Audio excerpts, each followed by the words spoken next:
Salut mon ami, nous nous retrouvons une fois de plus dans cette nouvelle vidéo pour que je puisse, comme je l'avais annoncé, te communiquer, te donner mon témoignage. Oui, mon témoignage de ma rencontre avec Dieu, de la révélation de Dieu que j'ai eue au travers de Jésus le Christ.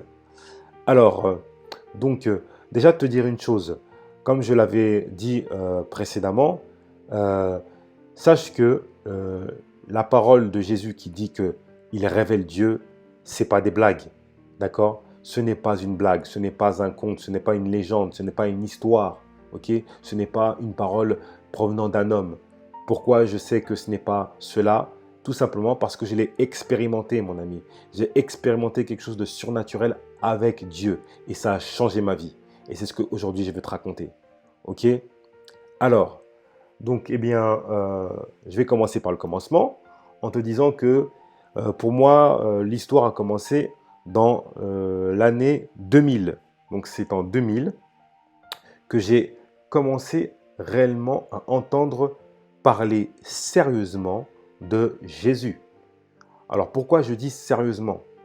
Tout simplement parce que avant, j'avais entendu parler de la Bible, d'accord, hein, j'étais déjà rentré donc dans une église où je voyais donc les dessins de Jésus, ok, mais j'avais en fait tellement d'a priori concernant la Bible, le Jésus et tout ce qu'il y a autour.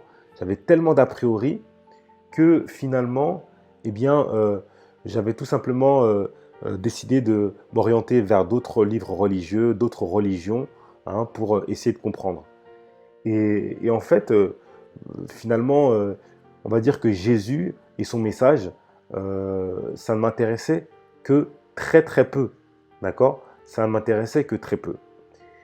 C'est lorsque un jour, ma mère m'a donc invité dans une église protestante évangélique.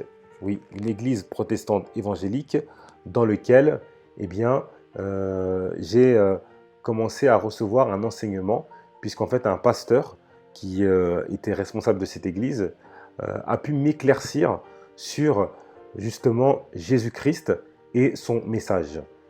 Donc c'est à partir de là, à partir de cet éclaircissement que eh bien, j'avais réellement commencé à adhérer à la foi chrétienne, hein, et même accepter le fait d'être chrétien. Puisque comme je vous l'ai dit, avant j'avais des a priori et ça me bloquait un petit peu. Mais à partir de là, j'avais vraiment accepté le fait d'être chrétien parce que je trouvais que finalement, quand on comprend le message, eh bien, c'est une belle histoire. Voilà. Mais je dirais une chose, c'est que cette acceptation n'avait pas réellement changé ma vie. D'accord? Ça n'avait pas vraiment changé ma vie, simplement parce que eh bien, je continuais un peu à faire les bêtises que je faisais. D'accord? Alors, c'est vrai, hein, j'avais un peu une conscience comme ça, une grosse conscience des choses, mais ça n'avait pas vraiment changé quoi que ce soit dans ma vie. Et je dirais que finalement, avec le recul, j'étais un petit peu comme ces personnes qui pensaient être pieux, pensaient connaître Dieu, alors que finalement, je n'avais que des informations de Dieu et je ne le connaissais pas. Voilà. Mais ça ne m'a pas empêché de faire mon petit bout de chemin, hein, mon cheminement spirituel, hein, voilà, avec mes hauts et mes bas. Voilà. Et en pensant que, bon, ben voilà, hein, au moins, j'ai adhéré à la foi chrétienne et on continue. Et en fait, ce n'est qu'en 2003 que j'ai décidé vraiment de, on va dire, suivre Jésus. C'est-à-dire que j'ai décidé d'arrêter de me faire mes bêtises, voilà, de mener la vie que je menais. Hein. En 2003, j'ai vraiment décidé de chercher Dieu.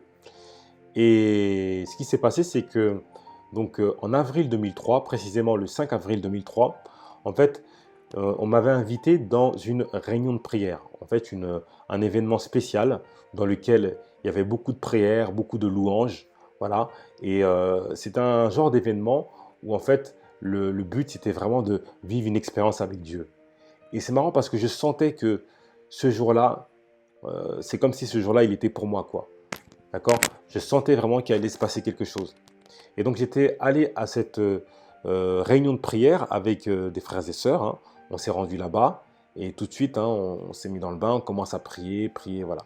Et je me rappelle que en termes de sujet de prière, non seulement je priais pour, oui, avoir une révélation de Dieu, mais je priais beaucoup pour les personnes qui étaient à côté de moi. C'est-à-dire que, par exemple, je me souviens que j'avais une voisine, j'étais persuadé que cette personne, elle avait besoin de l'intervention de Dieu dans sa vie. Donc, à un moment donné, je priais même plus trop pour moi, je priais pour cette personne, je priais aussi pour les personnes qui étaient venues avec moi, hein, de sorte que Dieu agisse dans leur vie. Voilà. Et à un moment donné, dans la réunion, les gens ont commencé à se regrouper autour du pasteur. Parce que le pasteur dirigeait la prière, ils se regroupaient, je pense que c'était pour avoir beaucoup plus d'intensité dans la prière.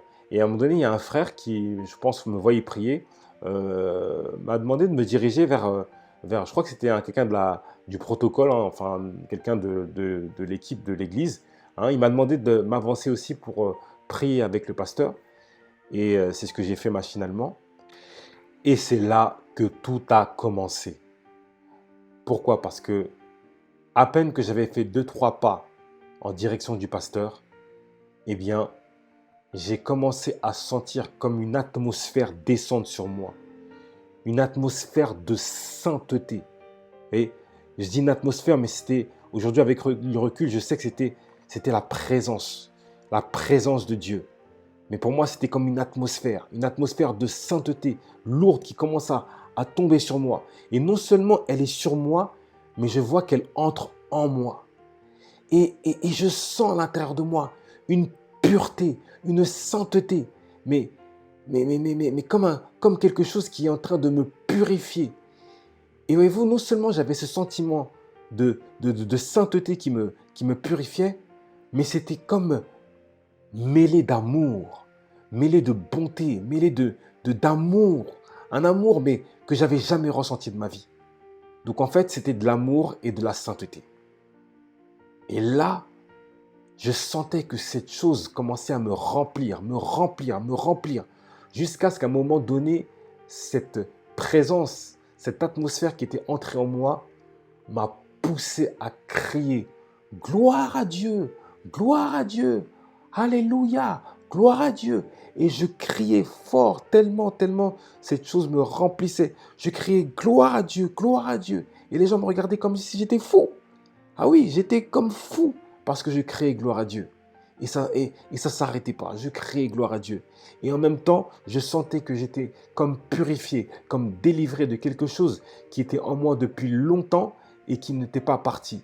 Et dans lequel cet amour et cette sainteté me délivraient. J'avais l'impression de vivre une délivrance et en même temps, je donnais gloire à Dieu. Gloire à Dieu. C'était vraiment un moment merveilleux, un moment incroyable que j'ai vécu. Et à ce moment-là, j'ai su. Vous savez, quand je parle de la révélation de Dieu, parce que certains pourraient me dire, oui, mais tu as vécu quelque chose, une hallucination, ou c'était même un ange, ou quoi que ce soit. Non.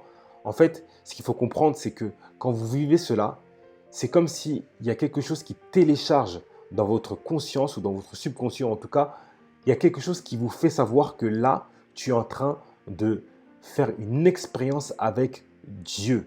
Tu es en train de vivre une révélation, un dévoilement de la présence de Dieu. Vous voyez, j'avais conscience de cela. C'est comme s'il y a quelque chose qui a mis ça dans mon esprit pour me dire non, tu es en train de vivre quelque chose de fort avec la présence de Dieu. Et mon ami, ce jour-là, tout a changé dans ma vie. Et non seulement j'ai vécu cela, mais j'ai ensuite vécu encore un autre événement. Quand ça s'est calmé, en fait, j'ai à un moment donné comme entendu une voix mentale qui m'a dit 2 paroles. Tu aimeras Dieu de tout ton cœur, de toute ta force et de toute ton âme, et tu aimeras ton prochain comme toi-même. Et voyez-vous, ce sont 2 paroles que j'avais déjà lues dans la Bible et dans lesquelles, eh bien, j'ai identifié qu'il s'agissait de Jésus. C'est Jésus qui cite ces 2 paroles. Et là, j'étais convaincu. J'étais convaincu que Jésus non seulement était réel, mais qu'il était la vérité, qu'il était le chemin et qu'il était la vie. Et là, toute ma vie a été transformée. Et c'est là que j'ai vraiment commencé une vie avec Dieu. J'ai aussi compris que c'est là aussi que j'ai été baptisé par l'Esprit Saint. Hein, on en reparlera une autre vidéo. Mais en tout cas, j'ai eu cette révélation. Mais j'aimerais te dire une chose aussi, mon ami, c'est que toutes les révélations, toutes les manifestations de Dieu ne sont pas identiques aux miennes, d'accord? Il ne faut pas penser que ça va se passer de façon pareille. Non. Pourquoi? Parce que je connais d'autres frères et sœurs qui, eux, ont reçu comme une paix qui est descendue sur eux, une paix profonde, une paix surnaturelle qui leur ont fait comprendre que là, ils étaient en présence de Dieu. Là, ils vivaient une révélation de Dieu.